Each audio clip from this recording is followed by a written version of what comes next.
কবরবাসীদের রুহের মাগফিরাত। আরে ভাইয়া, একবার চোখ বন্ধ করে 1 সেকেন্ড ভাবেন, আজ আমরা যাদের রুহের মাগফিরাত কামনা করলাম, এই 20 বছরের ব্যবধানে, 30 বছরের ব্যবধানে, 10 বছরের ব্যবধানে, 50 বছরের ব্যবধানে, আবার এর পরের লোকেরা আমাদের রুহের মাগফিরাত কামনা করে। এটা কি পরিমাণ বাস্তবতা, কি পরিমাণ বাস্তবতা! এটাকে অস্বীকার করার, না বুঝার কিছুই নাই।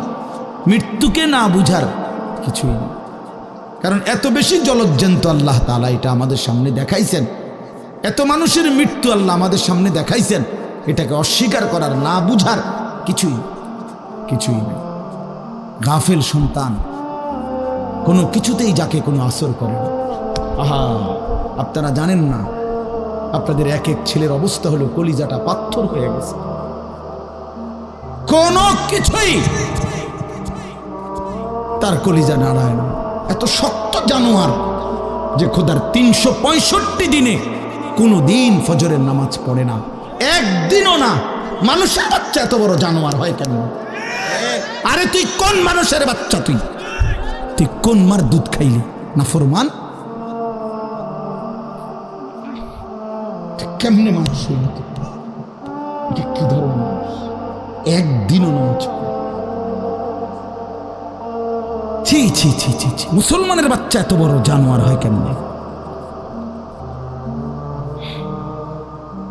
কোনো দিন নামাজ পড়ে না, 6 মাসে 9 মাসে কোনো দিন বলতে পারবে না নাফরমান কোনো দিন 5 ওয়াক্ত নামাজ পড়ছে কিনা। হায় হায়, এত বড় অসভ্য! মায়ের সন্তান হয় কেমনে? বাবার সন্তান হয় কেমনে? চিন্তা কর। কোনো কিছুই ছেলে পেলেদের হালাত হলে এই পরিমাণ লাগাম ছাড়া কিসের মা কিসের বাবা, কে তার মা কে তার বাপ, কে কি তার ধর্ম, তার আল্লাহকে, তার রসুলকে, তারে বানাইছে কে, আসছে কোত্থেকে, কেন আসছে, কি করতেছে, কি করছে, কিচ্ছুর খবর, কিচ্ছুর খবর। আসে, হাঁটে, বুট খায়, বন খায়, মোবাইল টিপে, খারাইয়া মতে, বইয়া মতে, বন্ধু বান্ধবদের সাথে আড্ডা দেয়, মেয়ের পিছনে ঘোরে, অসভ্য অশ্লীল কথাবার্তা বলে। এটা কি একটা জিন্দেগি হলো? ভেবে দেখেন। উফ, কোন সুস্থ স্বাভাবিক মানুষ এমন হয়? বলো ভাইয়া, বলো। রাগ করো না বাপ, কে তোমার করে মনে করাই দেবে? কেউ মনে করায়? হা, বাবা মারও ফিকির শেষ, শুধু টাকা রোজগারের ফিকির। দেশে থাইকা পারো, নইলে বিদেশ গিয়া পারো, কোনো না কোনো ভাবে পয়সা রোজগার করো। টাকা রোজগার করলে মা বাপ খুশি, টাকা রোজগার না করলে না অখুশি, খালাস। এরপরে ইমান আছে কিনা, ইসলাম আছে কিনা, নামাজ আছে কিনা, কোরআন আছে কিনা, আল্লাহ চিনি কিনা, হালাল হারাম কিনা, জায়েজ না জায়েজ না, এত কিছু আমার দরকার। ফুতেরে জিগায়ও না যে ফুত কামাই যে করতেছ, কি হালাল কামাই করো না হারাম না, এত কিছুর দরকার কি? টাকা দিতেছে, খাইতেছে, ঘুমাইতেছে, বিল্ডিং করতে আসে, জমি কিনতে আসে, আফেল মালটা খাইতেছে। এক ছেলে আমারে নিজে বলছে, আমি সবার ব্যাপারে বলি না, এক ছেলে আমারে নিজে বলছে, হুজুর আমি একটা দেশের নাম বলছে, যেই দেশে আমার কর্মটা ছিল, চলে আসছে ওই দেশ থেকে। আমার বলছে, হুজুর আমার কর্মটা হলো এই, মদের বার, মদের হোটেলে নারী পুরুষ উলঙ্গ জিনাবে বিচার করে, আমার দায়িত্ব শুধু পাশে দাঁড়িয়ে মদের বোতল নিয়ে দাঁড়ায় থাকা, যতবার তারা চায় অতবার তাদেরকে মদ গ্লাসে ঢেলে দেওয়া, তাদের হাতে তুলে দেওয়া। এর বিনিময়ে আমার মাসে বেতন 2 লাখ টাকা।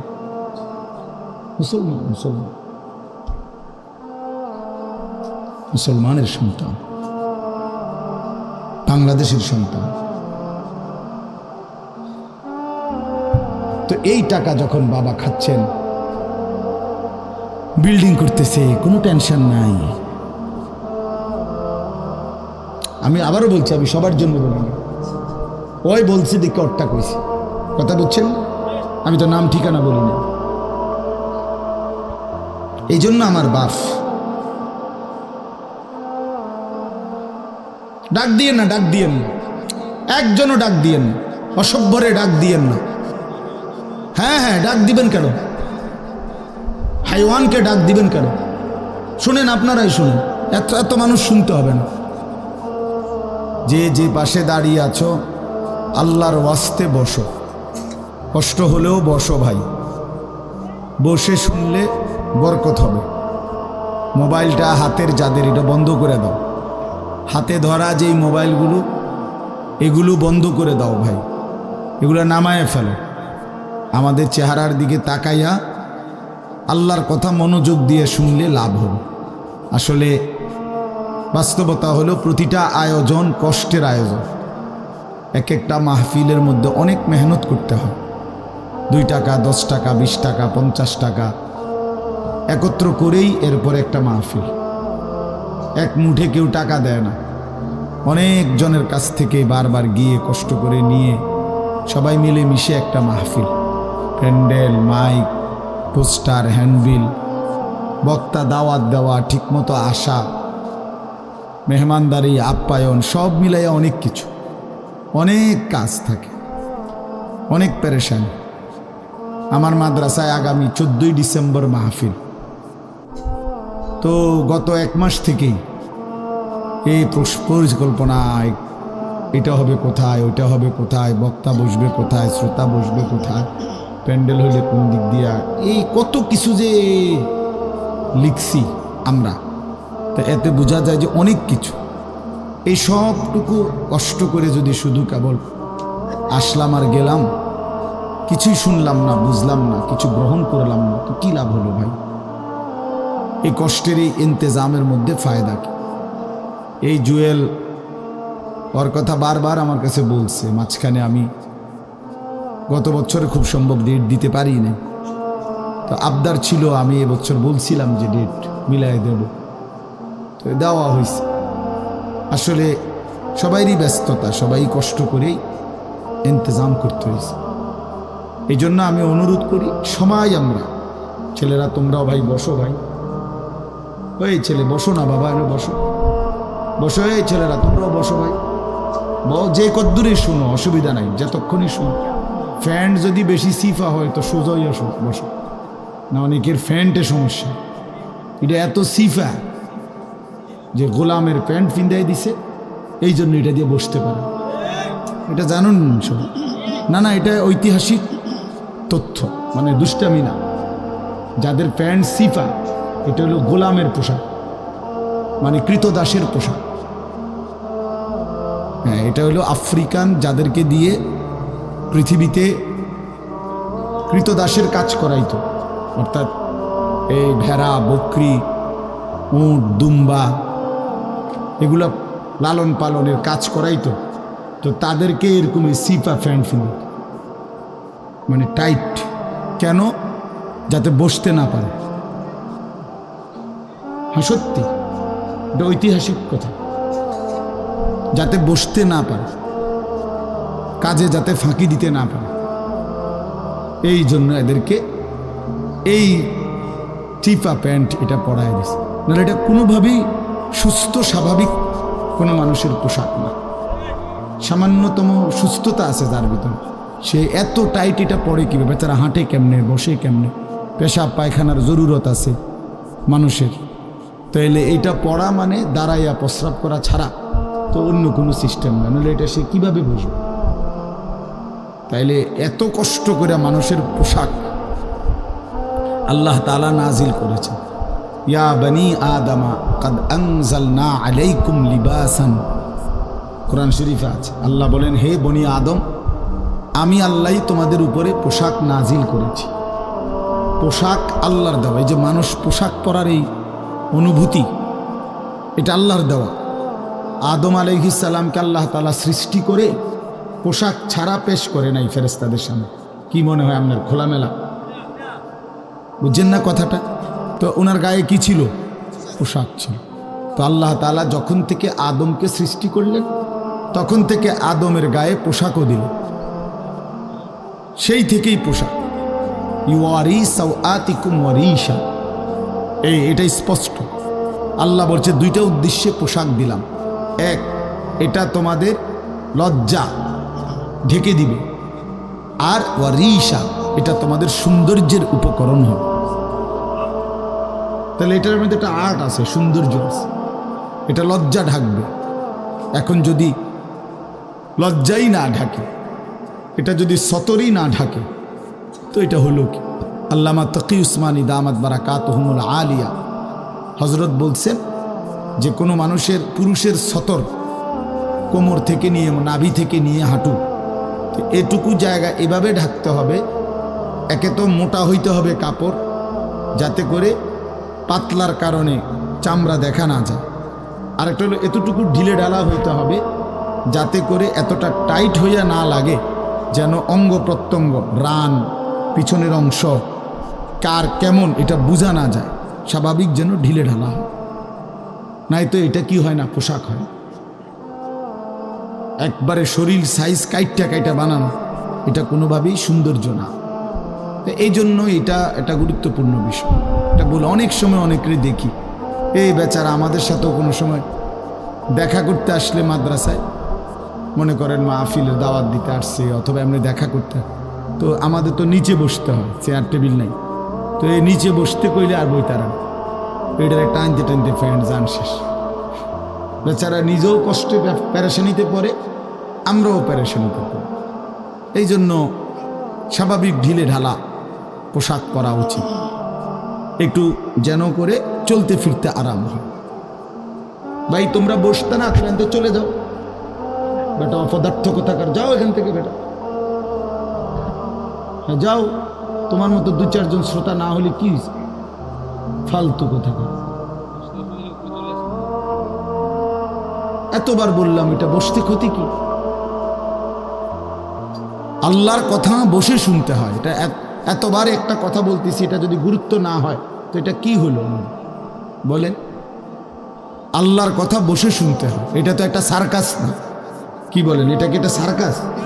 তাইলে কোরআন শরীফে আছে এটা। মুসা আলাইহিস সালামকে আল্লাহ তাআলা তুর পাহাড়ে জুতা খুলতে বললেন কেন? জুতা খুলে বসবার জন্য। আল্লাহর কথা বসে শুনতে হয়, জুতা খুলে শুনতে হয়, তাইলে নিজের মধ্যে পরিবর্তন আসে। আদব ছাড়া ইলম হয় না। কোরআন সুন্নাহর যে জ্ঞান, এই জ্ঞানের জন্য আদব জরুরি। অন্য পড়ার জন্য এটা এতটা জরুরি। বাংলা, অঙ্ক, ইংরেজি, পদার্থ, জীববিজ্ঞান পড়ার জন্য ফেসাব করে ফানি লং লাগে না। বুঝেন না কথা? দাঁড়াইয়া বসুক, বসে পড়ুক, বসে পেশাব করুক, এতে কোনো অসুবিধা নেই।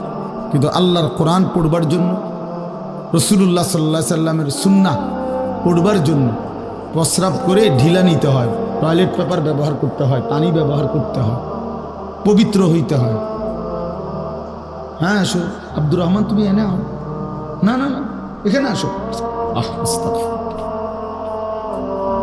তো এই জন্য এটা জরুরি বিষয়। আমাদের কোরআন এবং সুন্নাহর ইলমের জন্য আপনার আদব জরুরি, আখলাক জরুরি, তাহারাত জরুরি। এই যে এখন এখানে একটা, এটা আপনাদের এটা শুধু একটা মহড়া না, বরং এখানেও তো কোরআন সুন্নাহর ইলম বলার জন্যই ওলামায়ে কেরাম আপনাদেরকে বসাইছে, ঠিক না? তো তাইলে আদব জরুরি।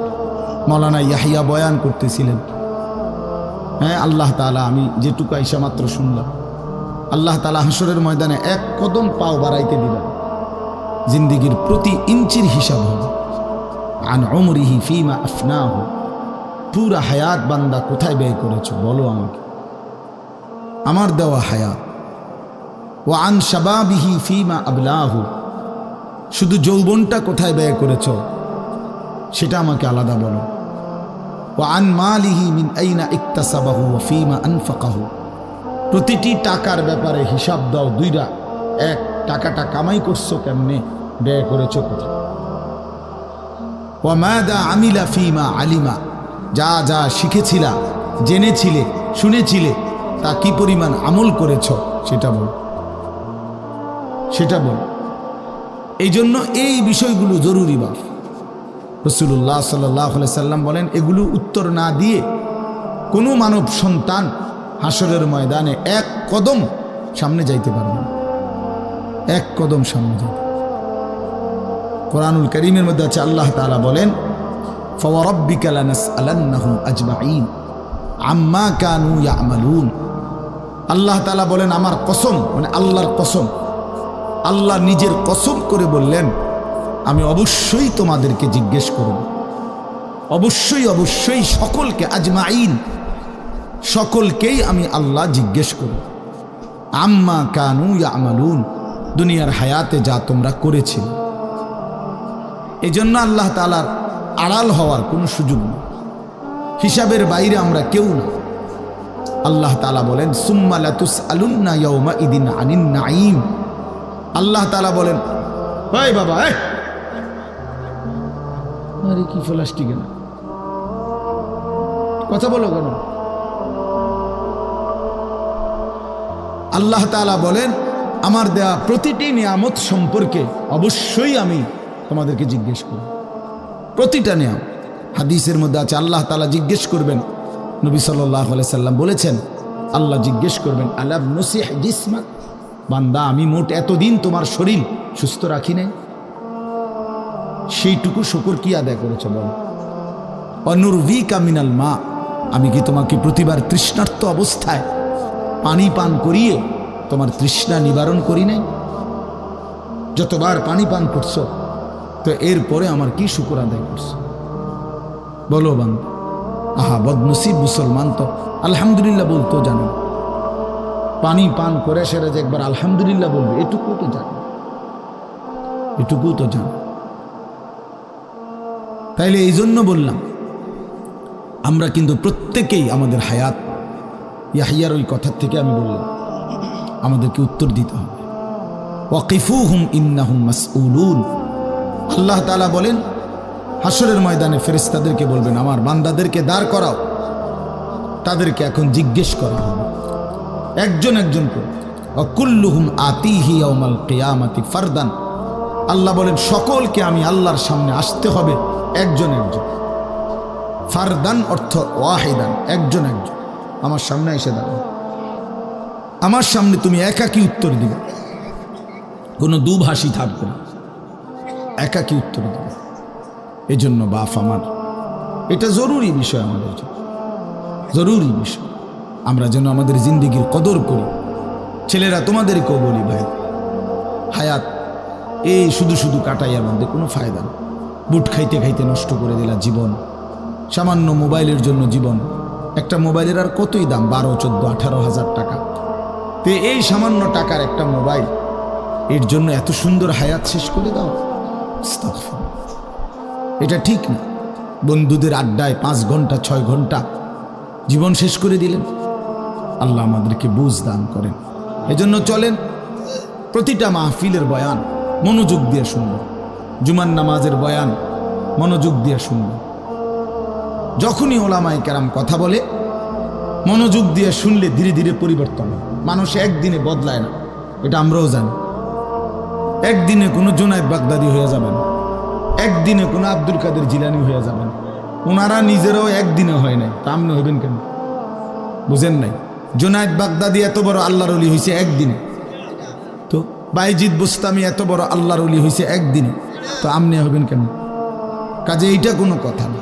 কিন্তু শুনতে থাকলে, গুরুত্ব দিলে, আন্তরিকতা দিয়ে শুনলে, একদিন আল্লাহ তাআলা বদলে দেন, পরিবর্তন নসিব হয়।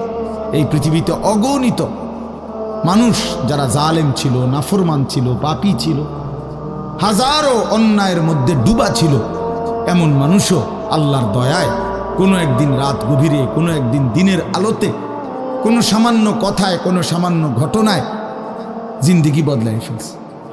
পিছনের জীবন থেকে তাওবা করে নতুন জীবন গ্রহণ করছে, আল্লাহ পাককে রাজি খুশি করে জামানার আউলিয়া হয়ে গেছে। এরকম বহু ঘটনা আছে, বহু ঘটনা, বহু ঘটনা। এই জন্য আমরা ইনশাআল্লাহ মনোযোগ দিয়ে আল্লাহর কথা, আমার বয়ান না শুধু, সমস্ত আলেমদের বয়ান মনোযোগ দিয়ে শুনবেন। বলেন ইনশাআল্লাহ। কোরআন সুন্নাহর কথা মনোযোগ দিয়েই শুনবেন, দেখবেন বরকত হবে। যদি আমার এই কথা একজনে বুঝেন, আমি মনে করি এতটুকুই আমার লাভ। দুইজন বুঝলে দুইজনই লাভ। আল্লাহ আমাদেরকে তৌফিক দান করে। চলেন, কোরআনুল কারীমের এই সূরাটি 99 নম্বর সূরা। 114টি সূরা কোরআন শরীফে, তন্মধ্যে এটা হলো 99 নম্বর। 30 নম্বর পারা। পুরা কোরআনুল কারীমের মধ্যে মোট 30 পারা। এই মোট 30 পারার মধ্যে এটা হলো 30 নম্বর পারার সূরা, 99 সূরার নম্বর। সূরাটির নাম হচ্ছে জিলজাল, সূরায়ে জিলজাল।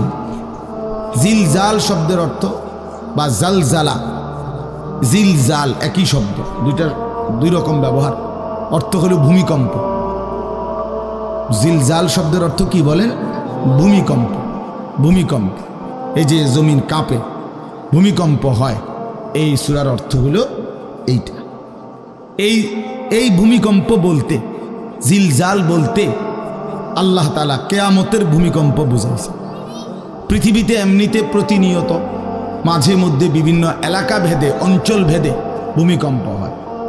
হ্যাঁ, আধা মিনিট, 30 সেকেন্ড, 40 সেকেন্ড, 50 সেকেন্ড, কিংবা তার চাইতে সামান্য কম বেশি এরকম সময় ভূমিকম্প হয়। এতেই বহু ক্ষয়ক্ষতি হয়।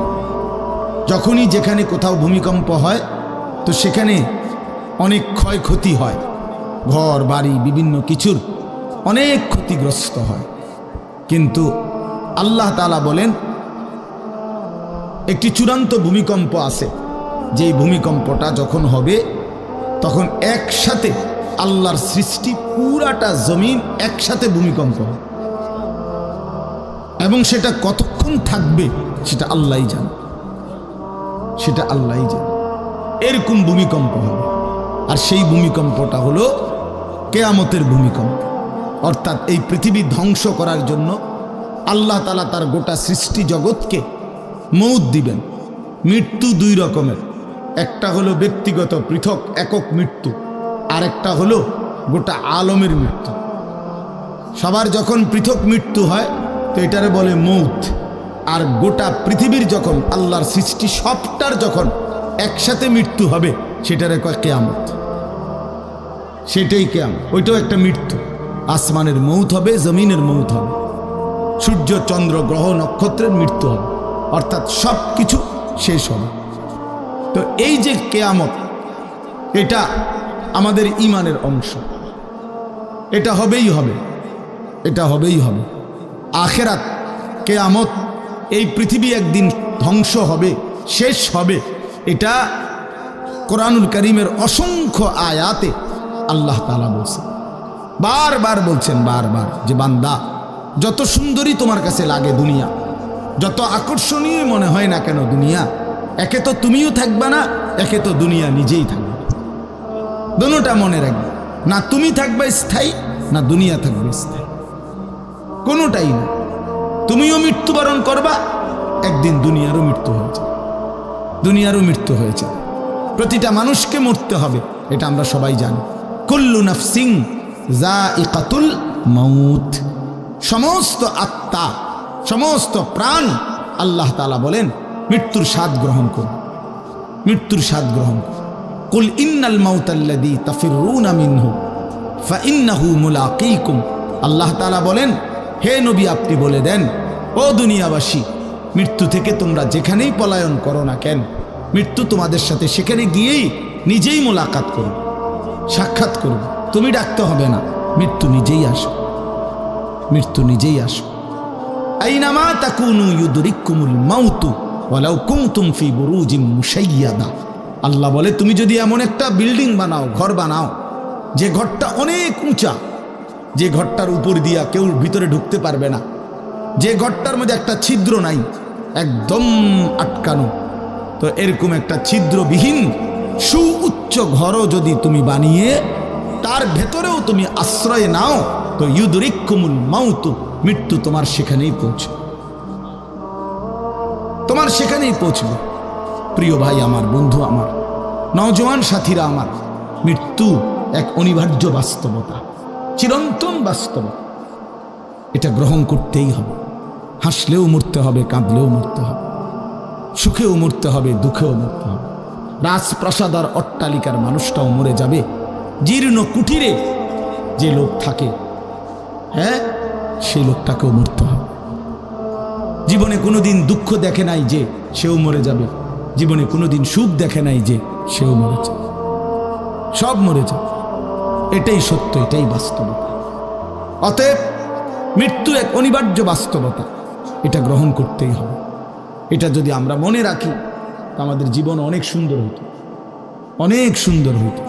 রাসূলুল্লাহ সাল্লাল্লাহু আলাইহি ওয়াসাল্লাম বলছেন, আকসিরু যিকরা হাদিমিল লাযযাত ইয়ানি আল মাউত। আল্লাহর নবী বলেন, আমার উম্মত তোমরা বেশি বেশি ওই জিনিসটা স্মরণ করো যে জিনিস তোমাদের সমস্ত স্বাদ, আনন্দ, আহ্লাদ চিরতরে মিটায় দিবে, তোমারে চিরস্তব্ধ করে দিবে। জলজ্জান্ত মানুষটা আমাদের সামনে হাঁটতো, চলতো, উঠতো, বসতো, ঘুরতো, ফিরতো, হ্যাঁ, সেই মানুষটা মনে করেন আমার চোখের সামনে নাই, তার লাশ আমার সামনে, আহা সেই লোকটা স্তব্ধ। পৃথিবীর কত মানুষ কত আওয়াজ করতেছে, কত শোরগোল করতেছে, কিন্তু এই লোকটা হাতও নাড়ে না, পাও নাড়ে না, চোখও মেলে না, আর কিছুই করে না। এ কি আশ্চর্য বিষয়! চোখের সামনের এই মানুষটা নাই, কি হলো তার? কে তারে থামাই দিল? কে তারে স্তব্ধ করে দিল? এ তো আমার মতো ঘুরতো, ফিরতো, হাঁটতো। আহ, আমার আব্বারে আমি কত দেখছি, একদিন আমার আব্বা চলে গেলেন। আমার দাদারে আমি কত দেখছি, আমার দাদা একদিন চলে গেল।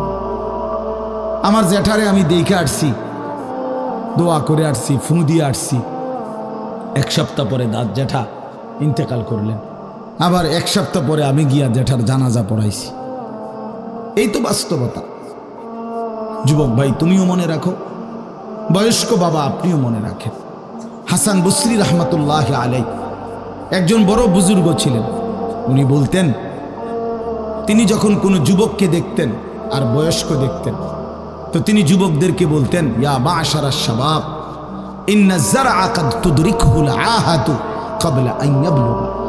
তিনি উপদেশ দিতেন, হে যুবকগণ শোনো, সব ফুল, সব ফল, সব গাছ চারা পরিপক্ক পাকা পর্যন্ত পৌঁছায় না, তার আগেই অগণিত ফুল, অগণিত ফল, অগণিত চারা গাছ ঝরে যায়, ঝরে যায়। এটা উনি মনে করাইতেন মৃত্যুর কথা। উনি এটা বুঝাইতেন, যুবক তুমি দেখো, একটা আম গাছের মধ্যে যতগুলো মুকুল ধরছে ফুল, সবগুলো আম হয় না। যতগুলো আম ধরছিল ছোট ছোট, সবগুলো বড় পাকা পর্যন্ত যায় না, তার আগেই ঝরে যায়।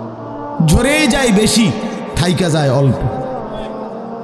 তার মানে যুবক, কিশোর, তরুণ এই বয়সেই মৃত্যু হয় বেশি, বৃদ্ধ পর্যন্ত পৌঁছে কম। পুরা বাড়িতে অনেক সময় এমন হয় একজনও বয়স্ক লোক নাই, একজনও নাই। আমার ঘর, আমার বাপ চাচাদের যে ঘর, সেখানে আপনার এখন আমার চাচাতো ভাই, জ্যাঠাতো ভাই, আমার ভাই বেরাদর সব মিলাইয়া আমাদের ছেলে পেলে ভাই ভাতিজা মিলে না হয়তো 60-70 জন আছি আমরা, কিন্তু আমাদের একজনও বয়স্ক লোক নাই। আমার দাদাও নাই, দাদিও নাই, জ্যাঠাও নাই, চাচাও নাই, আমার আব্বাও নাই, কেউ নেই। তাইলে কেন এমন হলো? তাহলে বোঝা গেল অধিকাংশই ঝরে যায়, কবরে চলে যায়, মৃত্যু হয়ে যায়। এই জন্য ধোঁকা না খাওয়া। আরেকটা হলো, বয়স্ক লোককে দেখলে উনি বলতেন, হাসান বসরি রহমতুল্লাহ আলাইহি, ইয়া মা'শারা শুয়ুখ, হে বৃদ্ধগণ। উনি তাদেরকে জিজ্ঞাসা করতেন যে, মা ইউনতাজারু বিসসারআ ইযা বালাগা, যখন কোনো ফসল পাইকা যায় তখন আর বাকি থাকে কি? কি বাকি থাকে? কাটা। কথা বলে না, কি বাকি থাকে? ক্বালু আল হাসাদ, বা কাটাটা বাকি থাকে, পাইকা তো গেছে। তার মানে আপনারা পাইকা তো গেছেন, বয়স তো হয়েই গেছে, আর শুধু মৃত্যুটা বাকি, আর শুধু মৃত্যুটা বাকি। তাইলে যুবককে বলতেন, তুমি ভেবো না তুমি বৃদ্ধ হবা, কারণ অসংখ্য ফুল তো আগেই ঝরে যায়, অসংখ্য ফল তো আগেই ঝরে যায়, অসংখ্য গাছ তো আগেই ঝরে যায়। আবার বৃদ্ধকে বলতেন, যে আপনার তো আর কিছুই বাকি নাই, আপনি তো পাইকেই গেছেন, এখন শুধু কাটা, কবর, মৃত্যু ছাড়া আর বাকিটা কি? তাহলে মৃত্যু ভুলে না যাওয়া, মৌত ভুলে না যাওয়া। রাসূলুল্লাহ সাল্লাল্লাহু আলাইহি ওয়াসাল্লাম বলেন, কাফা বিল মাউতে ওয়াইজান। নবীজি বলেন, কোনো মানুষ যদি মৃত্যুর কথা স্মরণ করে, তার ওয়াজের জন্য, নসিহতের জন্য এটাই যথেষ্ট, এটাই যথেষ্ট। আমরা কিতাবে পড়ছি হযরত ওমর রাদিয়াল্লাহু তাআলা আনহু, এত বড় সাহাবী, উনি বলতেন, কুল্লা ইয়াউমিন ইউকালু মাতা ফুলান মাতা ফুলান ওয়ালা বুদ্দা মিন ইয়াউমিন ইউকালু মাতা ওমর। তিনি বলতেন, হায় শোনো, প্রতিদিন ঘোষণা হয় আজ অমুকের মৃত্যু হলো, অমুকের মৃত্যু হলো, অমুকের মৃত্যু হলো। অচিরেই একদিন ঘোষণা হবে আজ ওমরের মৃত্যু হলো, আজ ওমরের মৃত্যু হলো। উনি বলেন, এই ঘোষণা শুনবে খুব দ্রুত একদিন। এই জন্য বাপ, এই আমাদের ব্যক্তিগতভাবে প্রতিনিয়ত মৃত্যু হচ্ছে, ঠিক এভাবে আমরা তো মরছি, একদিন এই গোটা আলমের মৃত্যু হবে, একদিন এই গোটা সৃষ্টিটাই আল্লাহ তাআলা গুটায় ফেলবে। আচ্ছা, কি আশ্চর্য কথা, এটা কি অবাক করা। এক মিনিট যদি কেউ বিবেক দিয়া ভাবে, যারে বলে কি হুজুর, বলেন কি, এত বড় আসমান ভেঙে যাবে, এই সূর্য খসে পড়বে, চাঁদ খসে পড়বে।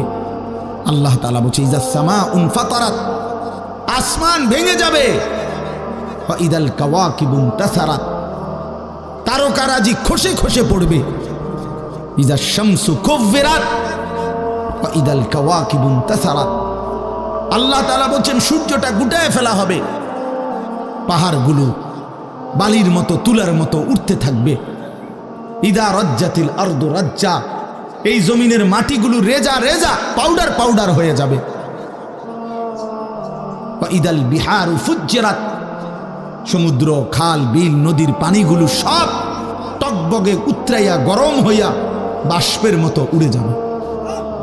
না কোথাও পানি থাকবে, না কোথাও গাছ থাকবে, না আসমান থাকবে, না জমিন থাকবে, কিছু। আচ্ছা, এটা কেমন কথা, এটা কেমন আশ্চর্য বিষয়। এই গোটা আলমের মৃত্যু হবে। আল্লাহ তাআলা কোরআনুল কারীমে বিশ্বাস করেন, অসংখ্যবার এই কথা এটা বলছে, এটা হবেই হবে। ইদা ওয়াকাতিল ওয়াকিআ, আল্লাহ বলেন এই ঘটনাটা ঘটবে। লাইসা লি ওয়াকাতিহা কাযিবা, এই ঘটনা মিথ্যা মনে করার মতো কেহ নাই। যেদিন ঘটে যাবে তখন আর কারো কোনো মিথ্যাবাদী আর থাকবে না, অর্থাৎ কেউ আর অস্বীকার করার সুযোগ হবে না। চোখের সামনে, চোখের সামনে দিন। কোরআন শরীফে একটা সূরা আছে, সূরা হজ। ওই যে আমরা হজ করি না, এই হজ সূরাটার নাম। এই সূরার শুরুতে আল্লাহ তাআলা এই পৃথিবী ধ্বংসের, কিয়ামতের একটা সাংঘাতিক বর্ণনা দিয়েছেন। ওইখানে আছে, আল্লাহ বলেন, ইয়া আইয়ুহান নাসুত্তাকু রাব্বাকুম, তোমরা আল্লাহকে ভয় করো। আর শুনো, ইন্না জালজালাতাস সাআতি শাইউন আযীম, নিশ্চয়ই কিয়ামতের ভূমিকম্প, জালজালা, এই যে বললাম জিলজাল এবং জালজালা অর্থ ভূমিকম্প। আল্লাহ বলেন, কিয়ামতের ভূমিকম্প, ইসরাফিল যখন ফু দিবে, আমার এই পৃথিবী যখন ভাঙতে শুরু করবে, এই সৃষ্টি জগৎ পুরাটা যখন আমি আল্লাহ গুটায় ফেলবো, ওয়াস সামাওয়াতু মাতবিয়াতুম বিয়ামিনি, আল্লাহ বলেন 7 আসমান আমি আল্লাহ তাআলার হাতের মধ্যে গুটায় ফেলবো, গুটায় ফেলবো। তুমি জানো না আমার ক্ষমতা। কুল্লু মান আলাইহা ফান ওয়া ইয়াবকা ওয়াজহু রাব্বিক, সব শেষ করে দেব আমি, শুধু আমি আল্লাহই থাকবো, শুধু আমি আল্লাহই থাকবো। তো আল্লাহ তাআলা বলেন, এই ইসরাফিল ফু দিলেই, শুরু করিলেই জমিনে ভূমিকম্প শুরু হবে। ইন্না জালজালাতাস সাআতি শাইউন আযীম, আল্লাহ বলেন নিশ্চয়ই এই কিয়ামতের ভূমিকম্প এটা শাইউন আযীম, বড়ই ভয়ানক, বড়ই মারাত্মক। কারণ দুনিয়ার ভূমিকম্প, এক নাম্বার হলো বর্তমানের ভূমিকম্প, কখনো 30 সেকেন্ড, কখনো 40 সেকেন্ড, কখনো 47 সেকেন্ড, 50 সেকেন্ড, এই সেকেন্ড মিনিট না, 47 মিনিট নি ভূমিকম্প হয়। কথা কর না কেন, 30 মিনিট ভূমিকম্প হয়। 30 মিনিট ভূমিকম্প হইলে আমাদের 14 গোষ্ঠী থাকবে না। 30 সেকেন্ড, 40 সেকেন্ড হয় ভূমিকম্প। এইটুকুতে একে তো সময় সামান্য, দ্বিতীয়ত হলো একসাথে গোটা পৃথিবীতে হয় না, এদিকে হলে ওইদিকে হয় না এরকম। কিন্তু আল্লাহ তাআলা বলেন ইসরাফিল ফু দিলে যে ভূমিকম্পটা হবে, সেই ভূমিকম্পটা গোটা পৃথিবী একসাথে নাড়ায় দিবে, একসাথে নড়ে। 47 সেকেন্ড না, কতক্ষণ সেটা আল্লাহই জানে। তখন অবস্থা কি হবে? মানুষের আতঙ্ক, এই ভূমিকম্পে আতঙ্ক। হ্যাঁ, আমি একবার চাঁদপুর মাহফিলে ছিলাম, রাত্রে ঘুমাইছি মসজিদের রুমে, ইমাম সাহেবের রুমে। এই সময় ভূমিকম্প আইছে, দরজা খুলে দিছি দৌড়, মসজিদের মাঠে আইছি দাঁড়াইয়া, চাই যে পুরা গ্রামের মানুষ সব আইসা পড়ছে, হই হুল্লোড় চিৎকার, হায় হায়। অথচ সবাই চিৎকার দিতে দিতে ভূমিকম্প শেষ। ভূমিকম্প হয়েছেই তো অল্প একটু, কিন্তু এটুকুর আতঙ্কেই যা হুজুর পাবলিক বরাবর। কিসের হুজুর আর কিসের পাবলিক, বক্তা শ্রোতা সমান। এই এখন মনে করেন ভূমিকম্প হইলে আমরা সব দিন দৌড়, আমিও আমি এখানে বুজুর্গি দেখাই বইতাম। হ্যাঁ, আমি একটা বড় হুজুর বেটা প্রধান বক্তা, আমি লড়লে কি মানুষে কি করব, আপনি কি করবেন আমার সময় কো, আমার জান নিয়ে একটা আল্লাহু আকবার।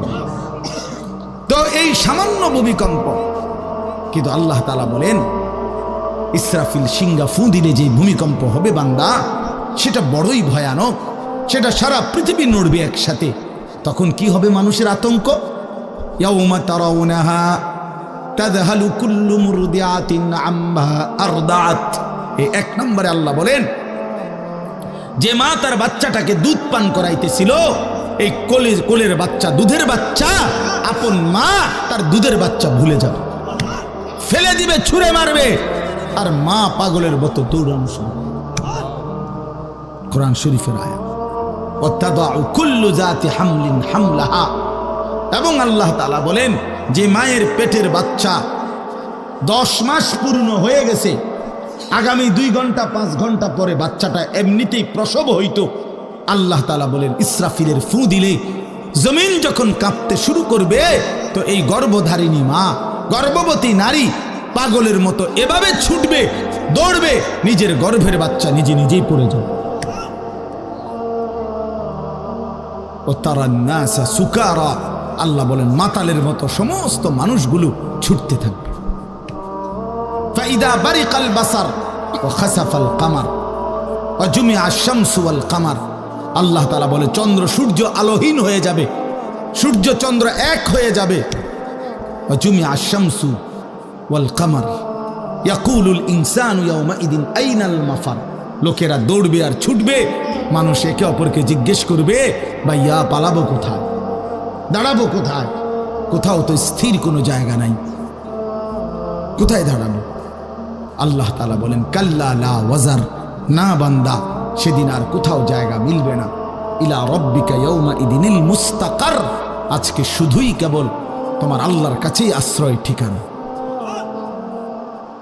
এভাবে বহু আয়াত কোরআনুল কারীমের মধ্যে আল্লাহ তাআলা বর্ণনা করছেন। আমার ভাই, তো এই ইসরাফিলের ফু দিলে গোটা আলমের মৃত্যু হবে, ভূমিকম্প শুরু হবে। তো এই ভূমিকম্প কেন হবে? এই কাঁপতে কাঁপতে সমস্ত কিছু ভাঙ্গা একসাথে, এই সব কিছু আল্লাহর সৃষ্টি, সমস্ত কিছুই জমিনের তলদেশে চলে যাবে। জমিন তখন খালি ফাঁকা, জমিনে তখন কিচ্ছু নাই, কিচ্ছু, একটা সুতা মাটির উপরে থাকবে।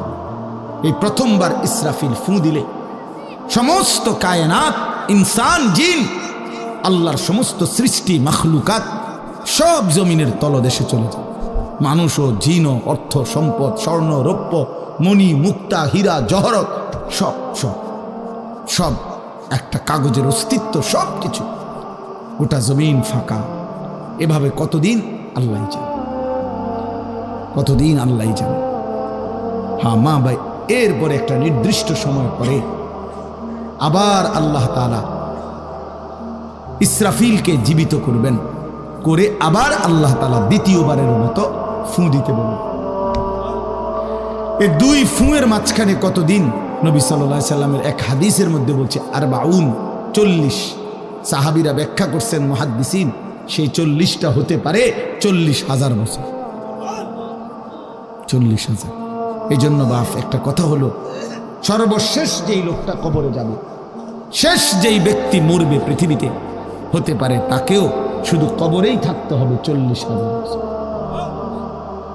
40,000 বছর, এরপরে তো আখিরাত। এই 40,000 বছর যদি কবরে আযাব হয়,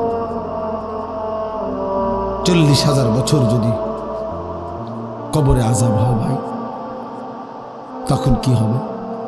এবার ভেবে দেখেন, এখন যারা কবরে যাচ্ছে,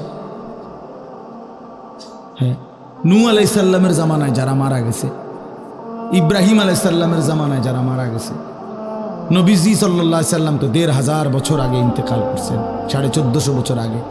তো ওই সময়ে যারা মারা গেছে তারা কবরে পড়ে আছে আজকে 1,500 বছর, 1,500 বছর, 1500 বছর। তাহলে নূহ আলাইহিস সালামের জাতি কত বছর থেকে পড়ে আছে? কোথায় নূহ নবী, কোথায় আমাদের নবী? কত ব্যবধান! এই জন্য বাপ, শুধুমাত্র কবরের বিষয়টাই তো সাংঘাতিক, আখিরাত তো পুরো। শেষ ব্যক্তিটাও যদি কবরে থাকতে হয় 40,000 বছর, তো এখনকার মানুষগুলো আছে কত কাল ধরে। তো এই যার কবরে আযাব হচ্ছে, আহা বাপ, সে কি পরিমাণ কষ্ট করছে ভাই ভাই। কবরবাসীদের রুহের মাগফিরাত, আরে ভাইয়া একবার চোখ বন্ধ করে 1 সেকেন্ড ভাবেন, আজ আমরা যাদের রুহের মাগফিরাত কামনা করলাম, এই 20 বছরের ব্যবধানে, 30 বছরের ব্যবধানে, 10 বছরের ব্যবধানে, 50 বছরের ব্যবধানে, আবার এর পরের লোকেরা আমাদের রুহের মাগফিরাত কামনা করে।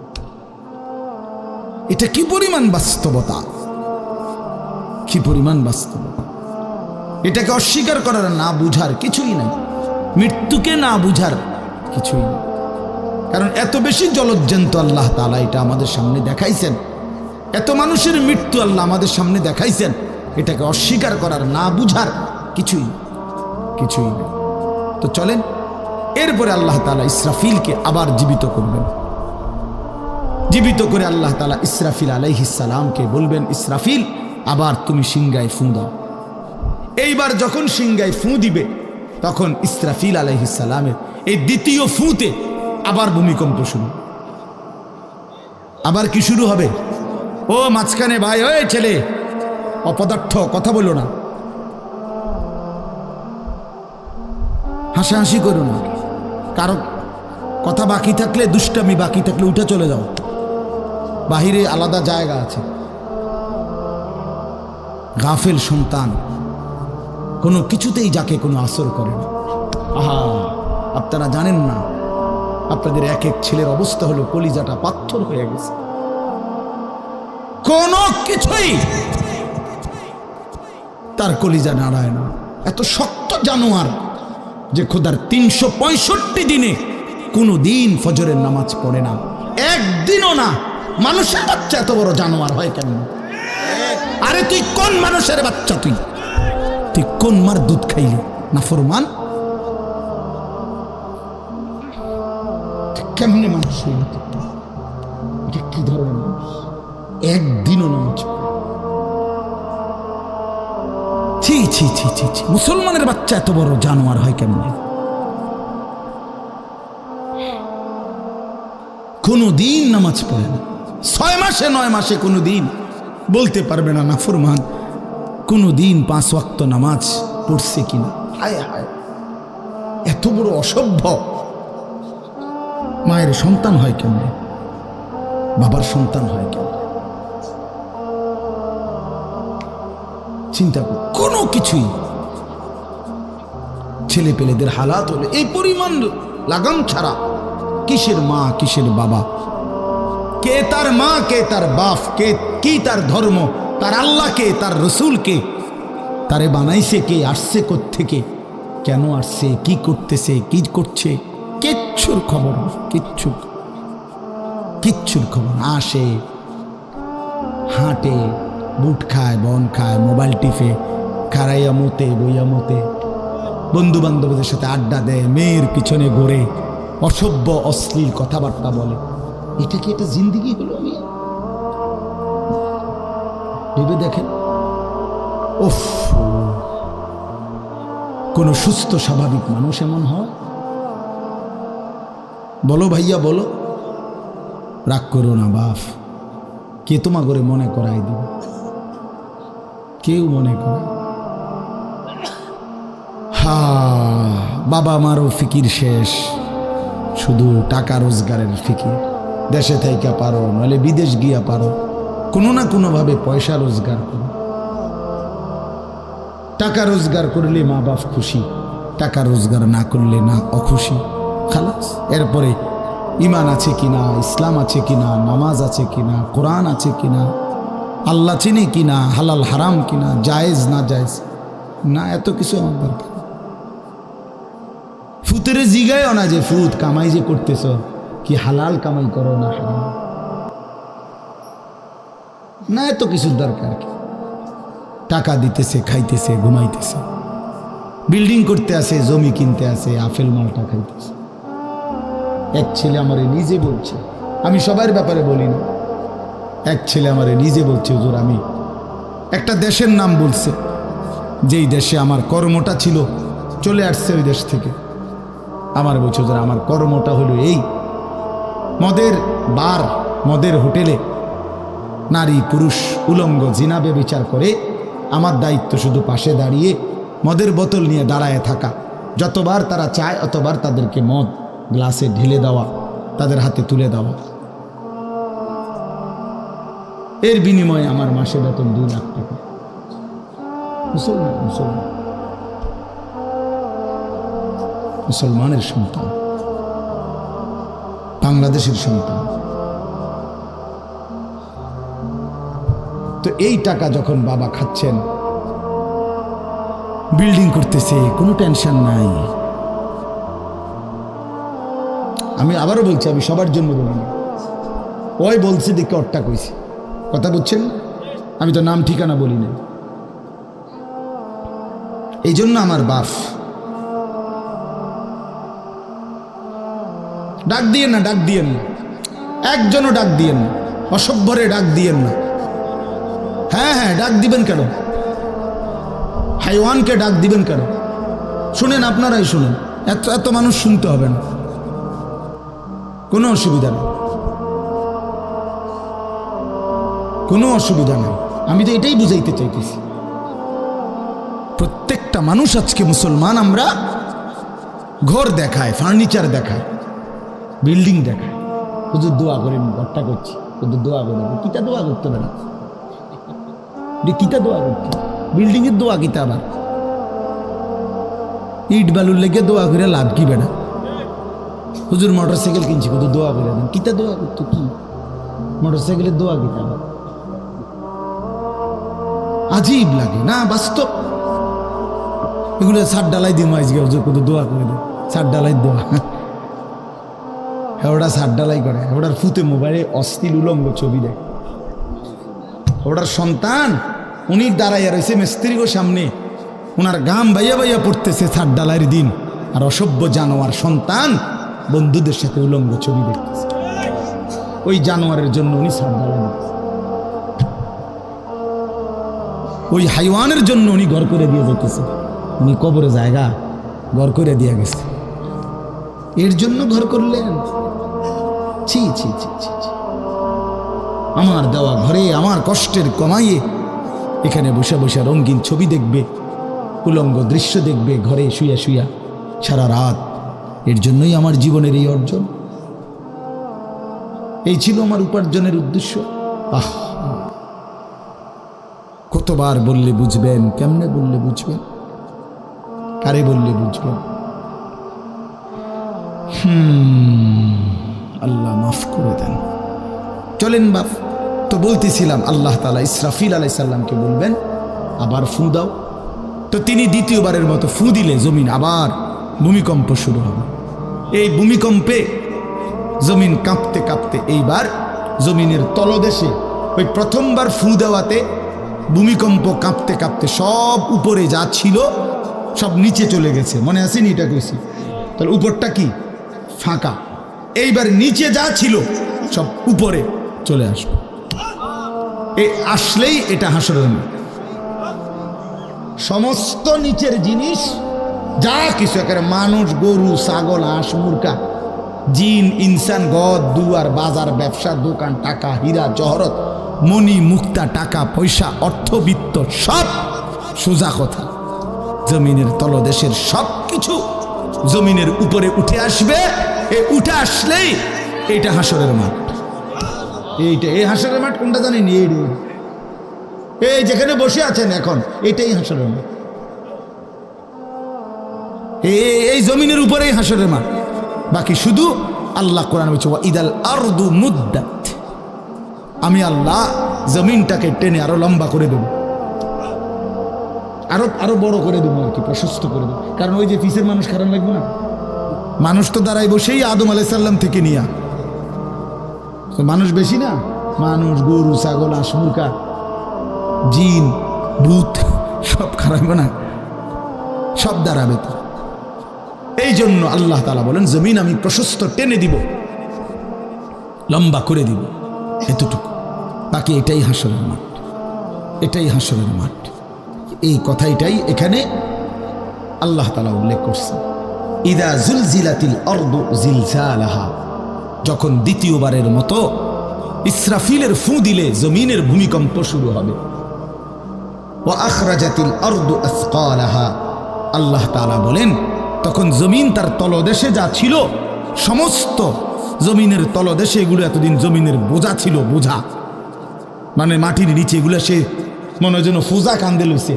এবার ওয়া আখরাজাতিল আরদু আসকালাহা, জমিন তার বোঝা মানে জমিনের তলদেশে যা ছিল সে এবার তা জমিনের উপরে উঠাই দিবে, উপরে উঠাই দিবে। এরপরে আশ্চর্য কথা শুনেন, এরপরের কথাটার জন্য রাসূলুল্লাহ সাল্লাল্লাহু আলাইহি সাল্লাম হাদিসে বলছেন, এই ভাই শুনেন, ছেলেরা তোমরাও শোনো। নবী সাল্লাল্লাহু আলাইহি সাল্লাম বলেন এই জমিনের তলদেশ থেকে যখন সবকিছু উপরে উঠে আসবে তখন অর্থ সম্পদ, হীরা জহরত, মণি মুক্তা, স্বর্ণ রৌপ্য এগুলো স্তূপ আকারে উঠে আসবে জমিনের উপরে, মানে হাসরের মাঠে। তো নবীজি একেবারে স্পষ্ট হাদিস, নবীজি সাল্লাল্লাহু আলাইহি সাল্লাম বলেন তখন এই স্বর্ণ রৌপ্য, টাকা পয়সা, হীরা জহরত এগুলো, এই অর্থ সম্পদগুলো আল্লাহর কুদরতে কথা বলবে। স্বর্ণের টুকরা কথা বলবে, কথা বলবে, রৌপ্যের টুকরা কথা বলবে, এগুলো কথা বলবে। কথা কি বলবে? এগুলো তখন ওই নাফরমান মানুষগুলোকে ডাক দিবে, ডাক দিবে, আইয়ুহাস সারিক, হে চোর, এদিকে এই সম্পদের জন্য চুরি করেছিলে, আজ যা দরকার না। আইয়ুহাল কাতি, হে ডাকাত, এদিকে এদিকে আসো, এই সম্পদের জন্য ডাকাতি করছিল, আজ নেও। হে আত্মীয়তার, আইয়ুহাল কাত, আইয়ুহাল কাতি, আত্মীয়তার সম্পর্ক ছিন্নকারী ব্যক্তি আসো, এই জন্য ভাইয়ের সাথে যুদ্ধ করছো, বোনের সম্পদ নষ্ট করছো, চাচারে সম্পত্তি দাও নাই, এই জন্য, এই দুনিয়ার জন্য নেও, এখন না, এখন যা লাগে নেও। এইভাবে প্রত্যেক নাফরমান পাপীকে, হে হারামখোর, সুদ করে দিগা, এখানে টাকা যা লাগে নে, নে বাটপার, এখান থেকে টাকা নে, কি পরিমাণ টাকা দরকার ছিল নে। এইভাবে রাসূলুল্লাহ সাল্লাল্লাহু আলাইহি সাল্লাম বলেন দুনিয়ার এই সম্পদগুলো কথা বলবে আর ডাকবে। ডাকলে মানুষ, আচ্ছা এটা তখন কেরম লিখবো? কথা বোঝেন নাই? এডিজন কথা বলবে, ডাকাডাকি করবে, মানুষ কি বলবে? লোকেরা তো সবাই দাঁড়াইছে, মানুষও তো দাঁড়াইছে, তারারই তো ডাকতেছে, তো তারা কি বলবে? ওয়াকালাল ইনসানু মা লাহা, আল্লাহ নিজেই বলতেছে, লোকেরা তখন মানুষগুলো বলবে মা লাহা, এটা কি হলো? আরে এটা কি কারবার? এগুলো কথা বলে কেমনে? এগুলো কি কয়? এরা আমারে চিনলো কেমনে? আমি যে সিটার, আমি বাটফারে চিন্না লাইলো, ইন্নারিল্লাহ, একেবারে পুরা ধরা, অনবিচার আচার কিছুই শুরু হয়েছে না, এখনই বেজ্জুতি, বাকিটা তো অবস্থা খারাপ। মানে অর্থাৎ মানুষগুলো অবাক হয়ে বলবে মা লাহা, কি হলো জমিনে, কি হলো এগুলোর, এরা এমন করছে কেন, এরা কথা বলছে কেন? আহ, আল্লাহ বলেন ইয়াউমাইদিন তুহাদ্দিসু আখবারাহা, আল্লাহ তাআলা বলেন বান্দা হে কি দেখছো হবে, এই মাত্র দেখলা স্বর্ণরূপ্য টাকা পয়সা কথা বলে, এখনে না দেখবা আসল খেলাটা। ইয়াউমাইদিন তুহাদ্দিসু আখবারাহা, আল্লাহ বলেন এখন দেখবা সরাসরি এই হাসরের মাঠে তোমার সামনে তোমার পায়ের নিচের জমিন তোমার পুরা জিন্দেগির কথা, তোমার যত তথ্য ভালো কিংবা মন্দ, নেক কিংবা গুনাহ, তোমার সমস্ত কিছু রাতের কিংবা দিনের, একাকী কিংবা প্রকাশ্যের, গোপন কিংবা আড়ালের, আল্লাহর কসম জমিন সবটা এখন তোমার সামনে বলে দিবে। ইয়াউমাইদিন তুহাদ্দিসু আখবারাহা, রব্বুল আলামিন বলেন জমিন সবটা কথা বলে দিবে, ভালোটাও মন্দটাও, আলোটাও অন্ধকারটাও, একাকীয় অন্ধকারেও প্রকাশ্যেও সবার মাঝেও সব বলে দিবে। রাতের চুরি বলে দিবে, রাতের তাহাজ্জুদটাও বলে দিবে, মদের আড্ডার কথাও বলে দিবে, জুয়ার আড্ডার কথাও বলে দিবে। সারা রাত যুবক উলঙ্গ ছবি দেখেছ, আল্লাহর কসম সেটাও বলবে। যে যুবক মালিকের সেজদা দিয়েছে সেটাও বলবে। তাহাজ্জুদও শোনাবে, আবার সবার সাথে যে জামাতে নামাজ পড়েছে এটাও বলবে, সব কিছু বলে দিবে। আল্লাহ বলেন যদি মানুষ ভাবতে চাও জমিন কিভাবে কথা বলে, স্বর্ণরৌপ্য কিভাবে কথা বলে, আল্লাহ বলেন বিআন্না রাব্বাকা আওহা লাহা, আল্লাহ তাআলা আদেশ করেছেন বলেই কথা বলে। আল্লাহ বললে, হুকুম করিলে আল্লাহর গোটা কায়নাত, গোটা সৃষ্টি জগৎটাই কথা বলে। ও শাহিদা আলাইহিম সামউহুম ওয়া আবসারুহুম ওয়া জুলুদুহুম বিমা কানু ইয়ামালুন।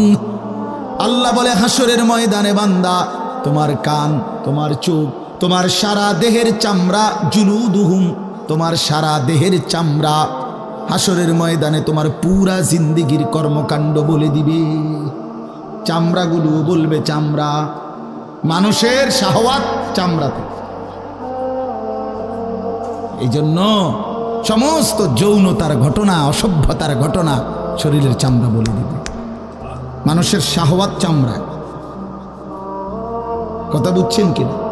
হ্যাঁ, চর্মে, চামড়ার মধ্যে শাহওয়াত, কামনা, বাসনা, যৌন চাহিদা। এই জন্য যত লোক দেখবেন বিভিন্ন হসপিটালে, যত ডাক্তার চর্মরোগের ডাক্তার, তত লোক যৌন রোগেরও ডাক্তার। হ্যাঁ, চর্ম ও যৌন রোগ বিশেষজ্ঞ, এটা একই বিষয়, একই চ্যাপ্টার। চামড়া মানে আল্লাহ তাআলা বলেন তোমার চামড়া বলে দিবে কত রাত কত দিন নারীর প্রতি অবৈধ আগ্রহ, অশ্লীলতার, বেহায়াপনার, অসভ্যতা করেছিলে।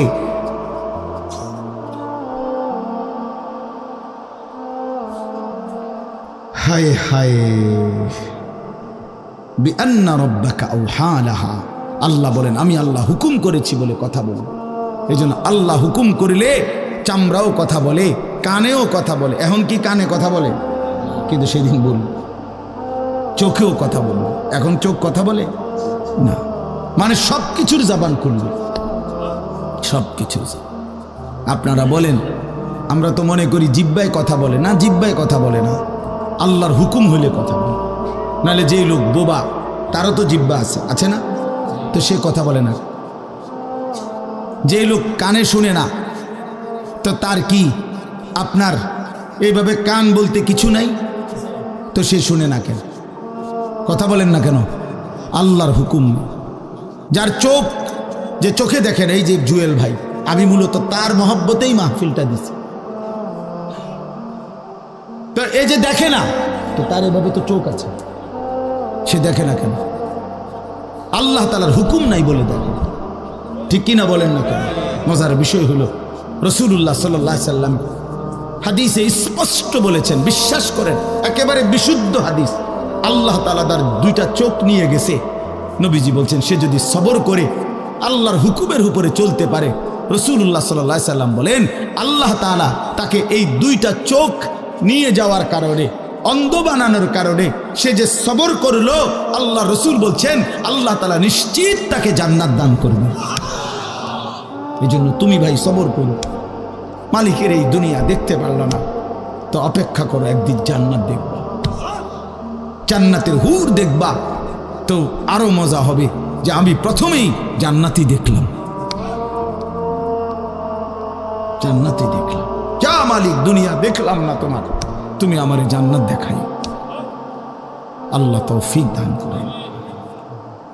ইয়াউমাইদিন ইয়াসদুরুন নাসু আশতাতান লিয়ুরাউ আমালাহুম, আল্লাহ বলেন তখন দলে দলে ফেরেশতারা মানুষগুলোকে লাইনবদ্ধ সারিবদ্ধ করে দলে দলে বানাবে।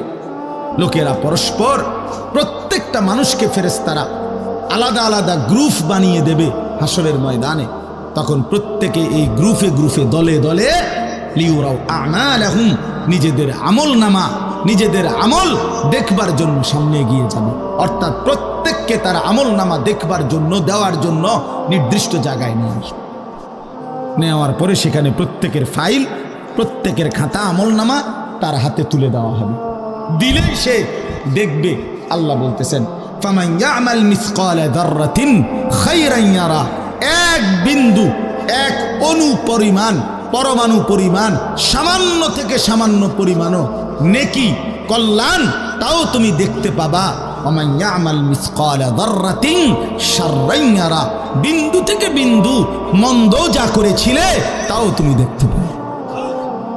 এক জাররা, মূলত জাররা বলে তাফসীরের মধ্যে লিখছে লা ওয়াজনা লাহু লা জিনাতা লাহা, যেটার কোনো ওজন হয় না, এত সামান্য, এত সামান্য, ওজন নাই, মানে 100 গ্রামও না, 10 গ্রামও না, 1 গ্রামও না, আধা গ্রামও না, এত সামান্য, এটার কোনো ওজন নাই, ওজন নাই, ওজন আসে না আর কি, ওজনে হয় না, এরে বলে জাররা। তাফসীরের মধ্যে লিখছে কোনো ব্যক্তি, হযরত আব্দুল্লাহ ইবনে আব্বাস বলেন, কোনো ব্যক্তি যদি মাটিতে এমনি হাত মারে, মানে হাত লাগাইয়া আবার উঠাই লাইছে, তখন এই যে বালুগুলো লাগছে, এই বালুর যেগুলো হাত থেকে ঝরে পড়ে কণা, এগুলো তার চাইতে সামান্য এক জাররা। আমার উস্তাদ বলছিলেন ছাত্র জীবনে আমাদেরকে যে মানুষ যে কাপড় ধুইয়া চিপে, কাপড় এমনি চিপ্পা রোদ্রে দেয় না, মানে চিপ্পাই তো ফানি ফালায়, তো কাপড় চিপ্পা সাইরা মানুষের একটা স্বভাব হইল রৌদ্র দেওয়ার আগে এটার একটা ঝাড়া মারে, লুঙ্গিটারে একটা আগে কি মারে, ঝাড়া দিয়া এরপরে দেয়। এই যে লুঙ্গিটা ঝাড়া দিলে যে ছোট্ট ছোট্ট পানির ফোঁটা ছিটকাইয়া পড়ে, এই ফোঁটা এগুলো পিচ্ছি পিচ্ছি, এগুলো এক একটা জাররা, অথবা তার চাইতে ছোট, এটার ওজন আসবে না, এটা 1 গ্রামও হবে না, আধা গ্রামও হবে না। এই সামান্য ভালোটাও তুমি দেখবা, মন্দটাও দেখবে। কেমনে আড়াল করবেন ভাই? নিজেকে আড়াল করবেন কেমনে বাপ? যুবক তুমি কেমনে আড়াল করবা? কোরআন শরীফে আছে, আল্লাহ বলেন ইয়াউমা তুবলাস সারাইর, বান্দা আমি হাসরের ময়দানে তোমার অন্তরের গোপন বিষয়গুলো, যেগুলো কেউ শুনে নাই, তুমিও বলো নাই, খুলে দেব। হ্যাঁ, আফালা ইয়ালামু ইযা বু'সিরা মা ফিল কুবুর ওয়া হুসিলা মা ফিস সুদূর। আল্লাহ তাআলা বলেন এই বুকের ভিতরে, অন্তরের ভিতরের যেই কথাগুলো, সেগুলো খুলে দেব। এই জন্য আজকে আমার কথা এখানে শেষ। আমি এতটুকু কথাই বলতে চাই, এই 99 নম্বর সূরাটা আমাদেরকে এই কথার সবক দিচ্ছে যে আমরা আমাদের জিন্দেগির 1 সেকেন্ড, একটি নিঃশ্বাস আড়াল করবার সুযোগ নেই। হিসাব দিতে হবে, হিসাব দিতে হবে। 1 মিনিট, 1 সেকেন্ড, 1 পলক, 1 লম্হা, 1 মুহূর্ত আমাদের আড়াল করবার সুযোগ নাই ভাই। ভালোটার প্রতিদানও নিতে হবে, মন্দটারও প্রতিদান নিতে হবে। তাইলে কেন জীবন নষ্ট করব? কেন হায়াত নষ্ট করব? আমার অনুরোধ রইল, যতগুলো যুবক ছেলে আছো ভাই, তোমাদের কাছে অনুরোধ, মৌলানা কথা বলবে, এরপরে আরও একটু বয়ান হলে এরপরে দোয়া হবে, কিন্তু আমার মাঝখান দিয়ে এই কথাটাই আমি অনুরোধ করে বললাম, প্রত্যেকেই দয়া করে আল্লাহর ওয়াস্তে, আল্লাহর ওয়াস্তে নিজের জীবনের কদর করো ভাই। আমার এটাই শেষ কথা। যুবক ছেলেরা, তুমি আমার সাথে এখন যাইবা না, আমিও তোমার সাথে যাব না। এই দুনিয়াও যেমন আমি আলাদা চলে যাচ্ছি, আপনারাও আলাদা চলে যাবেন, কিন্তু বাস্তব কথা হলো আমি আপনি প্রত্যেকে আলাদা আলাদা কবরে, আখেরাতে আল্লাহর সামনে মুখোমুখি হইতে হবে। এই জন্য হাত জোড় করে অনুরোধ করছি ভাই, নিজেরে নষ্ট করো না। একটা ছেলেও যদি বুঝো, আমার অনুরোধ রইল তোমার প্রতি, তুমি নষ্ট হইও না, চরিত্রহীন হইও না, তুমি হায়াতটা শেষ করে দিও, কষ্ট পাইবা। এই নারী ছবি, অশ্লীল দৃশ্য, উলঙ্গপনা, বেহায়াপনা, এই জেনা ব্যভিচারের দৃশ্য, এগুলো দেখো না। চেষ্টা করো 5 ওয়াক্ত নামাজ পড়তে, 5 ওয়াক্ত নামাজ পড়তে হিম্মত করলে পারবা ভাই। পেশাব পায়খানার পরে টয়লেট পেপার ব্যবহার করো, পানি ব্যবহার করো, দেখবা শরীর পবিত্র থাকলে আল্লাহর ইবাদত করতেও মন চাই। মূলত মানুষ অনেকের যাদের নামাজ ছুটে যায়, তাদের একটা বড় কারণ হলো তার শরীর অপবিত্র, শরীর নাপাক। আর নাপাক দেখে নেক কাজের তামান্না, আগ্রহ জাগে না। এই জন্য ওই যে পেশাব করে পানি নেয় না, টয়লেট পেপার ব্যবহার করে না, এই অসভ্য এই কারণে নামাজ পড়তে চায়। বাস্তব কথা এটা। এর তখন আর হায়া লজ্জা থাকে না। এই জন্য সবাই মিলে ইনশাআল্লাহ নামাজ পড়ে নিজেদের স্ত্রী, কন্যা, বোনকে পর্দা পশিদায় রাখতে চেষ্টা করেন। যে মেয়েটার পর্দা নাই, যে মহিলার পর্দা নাই, বিশ্বাস করেন যে তার নিজের ইজ্জত, নিজের কদর, নিজের সতীত্ব, নিজের পর্দার কদর বোঝে না, এটা কোনো নারী না, এটা কোনো মহিলা না, এটা প্লাস্টিক জাতীয় কিছু হইতে পারে। এটা এক ধরনের প্লাস্টিক, এটা এক ধরনের অসভ্য। যে নারী বেপর্দা, যেই মেয়ে দুশ্চরিত্র, যেই মেয়ে চরিত্রহীন, যেই মেয়ে বেহায়ার মতো চলে, সে শুধু নিজের ক্ষতি করে না, সে একটি সমাজ নষ্ট করে, একটি মহল্লা শেষ করে। এই আগুন সারা মহল্লায় জ্বালায়া দেয়, তার রূপের যৌবনের আগুন জ্বালায়া অসংখ্য যুবকের জিন্দেগি নষ্ট করে। এই জন্য ওই জানোয়ার মনে রাখতে হবে, ওই অসভ্য নারী যতগুলো ছেলে তাকে দেখে অবৈধ কামনা বাসনা করছিল, এই সমস্ত যুবকের সমপরিমাণ গুনাহ ওই অসভ্য মেয়ে, ওই নর্তকী, ওই ব্যভিচারিণী নারী তাকে ভোগ করতে হবে। এত সোজা না। এই জন্য বাবাদেরকে বলি, ছেলেদের দিকে কদর করেন, মেয়ের দিকে নজর দেন, স্ত্রীর দিকে নজর দেন। ওই খাট পালং দেখাইয়েন না, বিল্ডিং উল্ডিং দেখাইয়েন না, ইতান দেখাইয়া লাভ নাই। উঠতে লাইলে সবারই ঘুমাইয়া লাগে, পরিশ্রম করে ঘুমাইলে এত কিছু লাগে না। কত মানুষ আছে এরকম যারা ফাওটাও দোয় না, জুতাই নাই, বেটা ফাও দিব কি দিয়ে বেটা। হ্যাঁ, সময় কর, এতটা ক্লান্ত থাকে যে শুইলেই কি এসে পড়ে ঘুমাই সব। আল্লাহ আমাদের সবাইকে কদর করার তৌফিক দান করেন।